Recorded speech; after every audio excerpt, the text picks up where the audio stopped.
और बताऊं? तो ठाकुर जी हंसने लगे। अच्छा बताओ बताओ और बताओ, तुम ही से ज्ञान ले ले हम।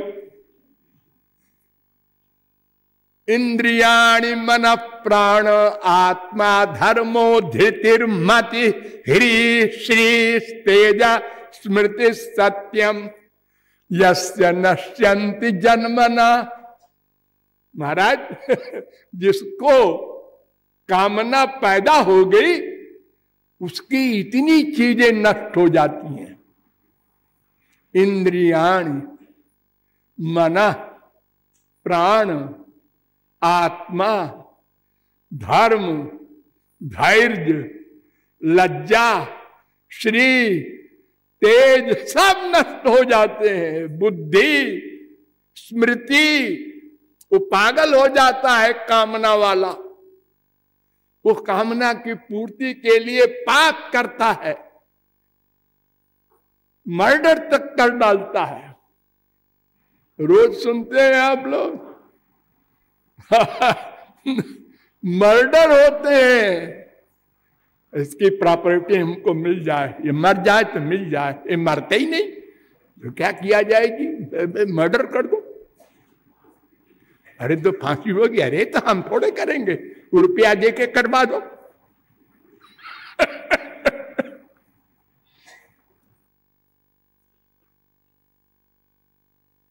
और बताओ? हाँ बता बता। विमुंचति यदा कामान मानवो मनसि स्थितान तर्हेव पुंडरीकाक्षो भगवत्वाय कल्पते। अगर मनुष्य अपनी सब कामनाएं छोड़ दे तो भगवान बन जाए। नरसिंह भगवान ने देखा और कहा अरे छोरा तो हमारे बराबर हो गया। भगवत्वाय कल्पते। महाराज आपके बराबर मैंने नहीं कहा, मैंने तो भगवान के बराबर कहा है। आप तो हमारे स्वामी हैं। हाँ कामनाएं इतनी भयानक होती हैं।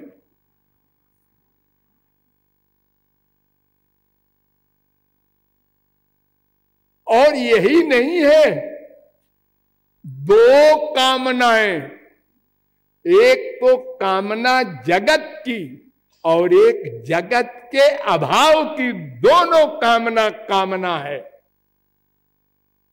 क्या मतलब? मतलब ये ज्ञानी लोग क्या चाहते हैं? ज्ञानी ज्ञानी ब्रह्म ज्ञानी, वो सरकादिक हो जनकादिक हो सुकादिक हो कोई हो, ज्ञान मार्गी क्या चाहता है? क्यों ज्ञान का साधन करता है? मोक्ष के लिए। ज्ञानादेव ही कैवल्यम धर्म ते विरति योग ते ज्ञाना ज्ञान मोक्ष प्रद। मोक्ष देता है ज्ञान।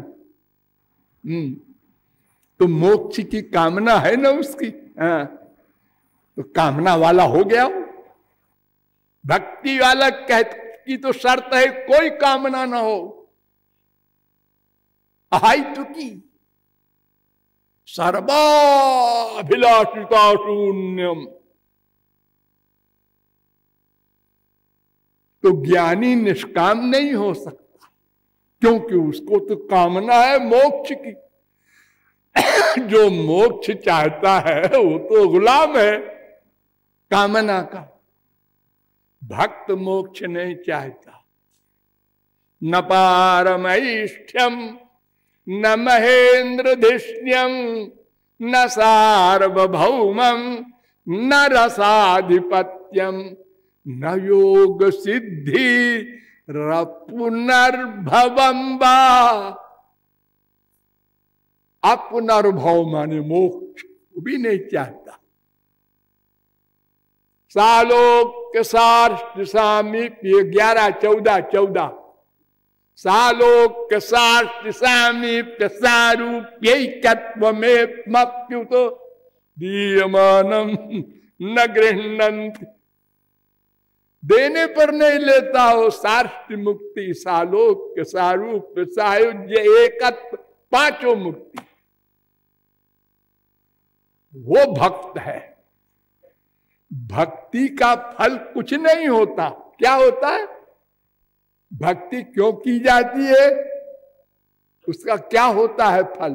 कर्म किया, फल मिला स्वर्ग।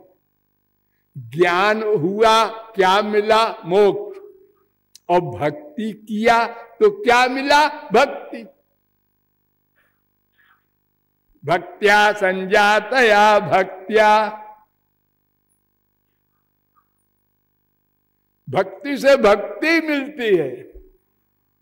फल रूपत्वात्। नारद जी ने अपने भक्ति सूत्र में 26वें सूत्र में लिखा, भक्ति का फल भक्ति। शंकराचार्य ने भी माना, एवं कुर्वति भक्तिम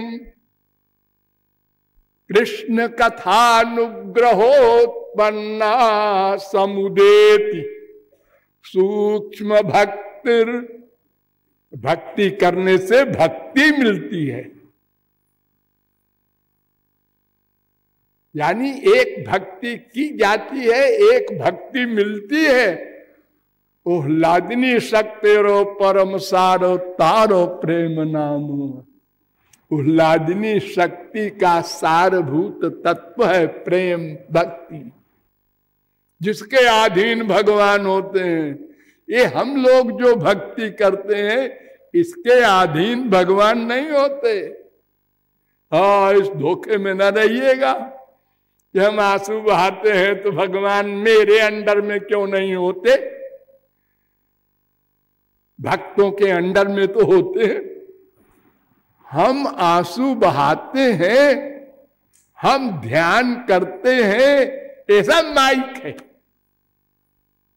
मटीरियल।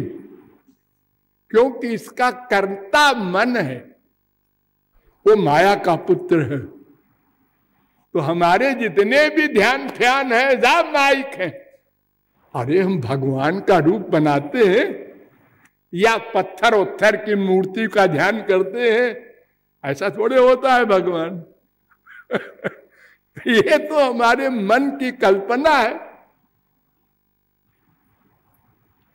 और ये जिन भगवान की एक झलक देखकर परमहंस अपना ब्रह्मानंद भूल जाता है, उस भगवान का हम ध्यान कैसे करेंगे?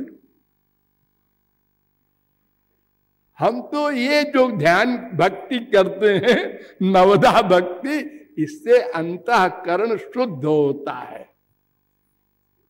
बस बर्तन शुद्ध हुआ,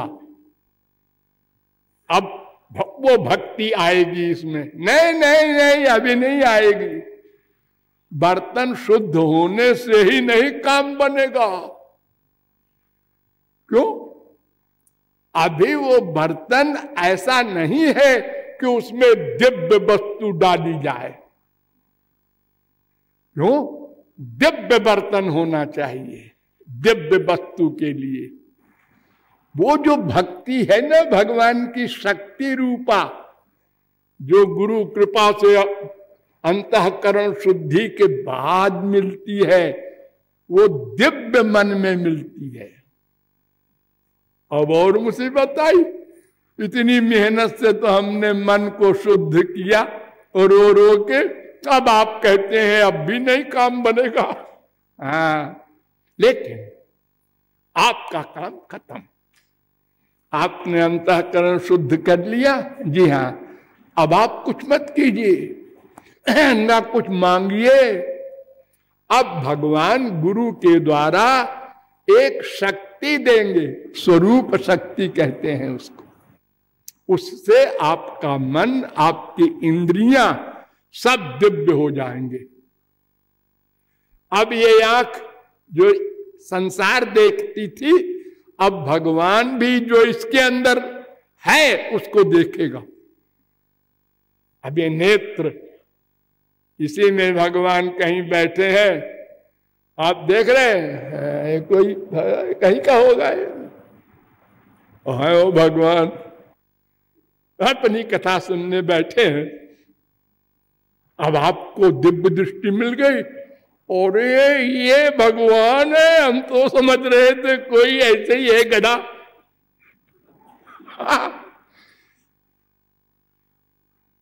तो तब वो दिव्य प्रेम दिव्य बर्तन में आएगा, तब आप दिव्य ध्यान करेंगे। उस क्षण से कैसा होता है भगवान, उसका आनंद कैसा होता है, ये सब असली असली मिलेगा, ये नकली वाला नहीं मिलेगा।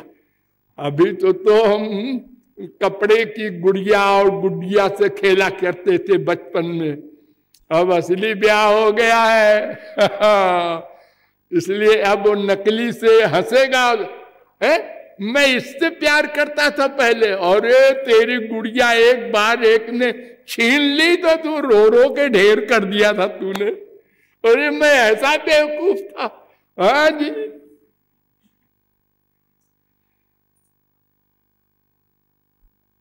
तो भगवान दिव्य प्रेम देते हैं दिव्य अंतःकरण में।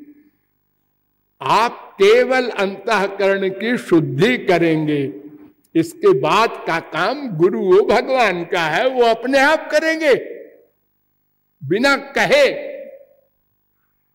आपको कहीं ढूंढना नहीं पड़ेगा, बैठे रहिए अपने कमरे में, अपने आप हो जाएगा।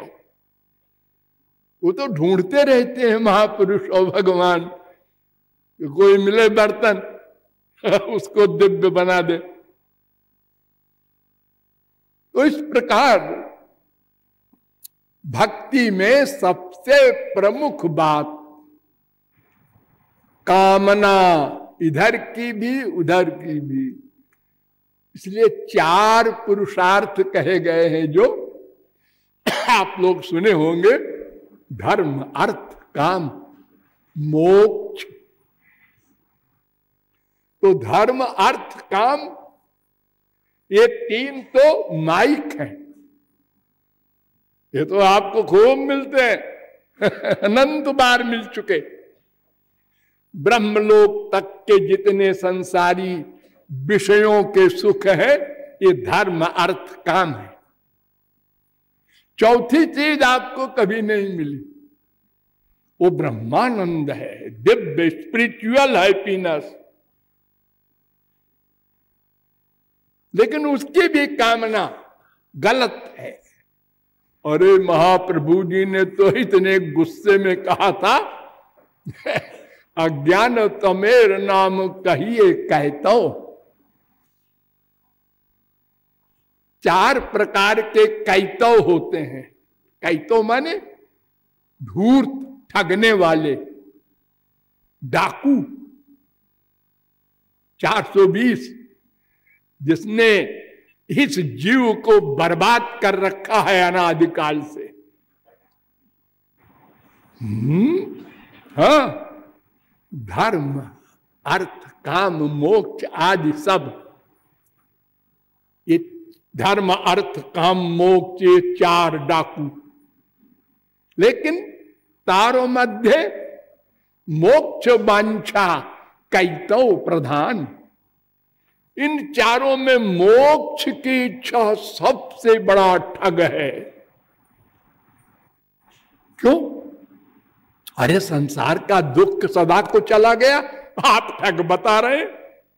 अरे इसलिए ठग है कि अगर हम संसार में घूमते रहेंगे तो आशा है कभी कोई महापुरुष मिल जाए और हमारी बुद्धि में वो महापुरुष बैठ जाए और हम उसके शरणागत हो जाएं और मैं कौन मेरा कौन समझ लें और मान लें, तो एक दिन प्रेमानंद मिल जाएगा, पक्का है। लेकिन मोक्ष वाले को कभी नहीं मिलेगा, वो तो गया। जो नदी समुद्र में जाके मिल गई, अब आप उस मीठे पानी को समुद्र से नहीं निकाल सकते। अब तो वो खारा हो गया, गया उसी में, एक हो गया। एकत्व मुक्ति कहते हैं उसको। न उसके शरीर है, न मन है, न बुद्धि है। आत्मा का परमात्मा में लय हो गया। यथा नद्यः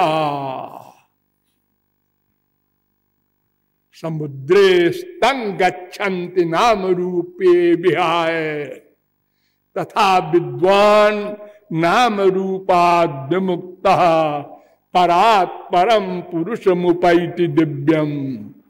3:2-8 मुंडकोपनिषद।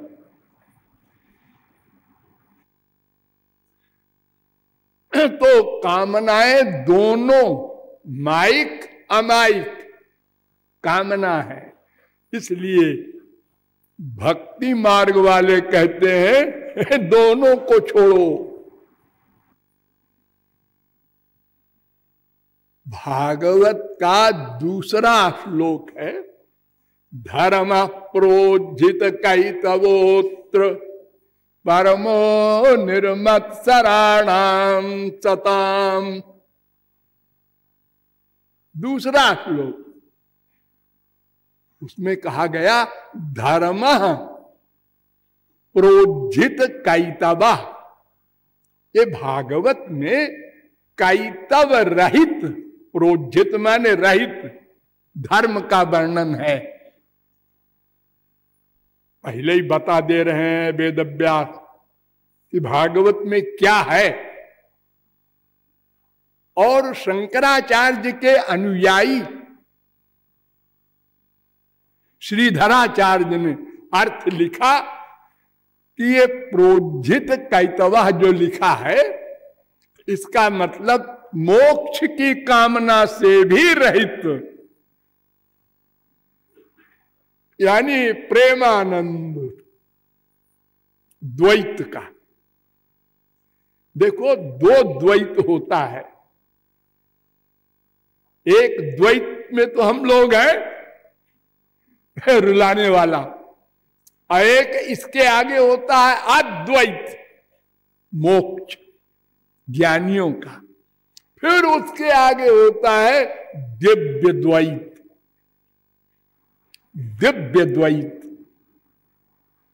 तो दिव्य द्वैत का मतलब हम दास वो स्वामी, ये भावना मिटे ना।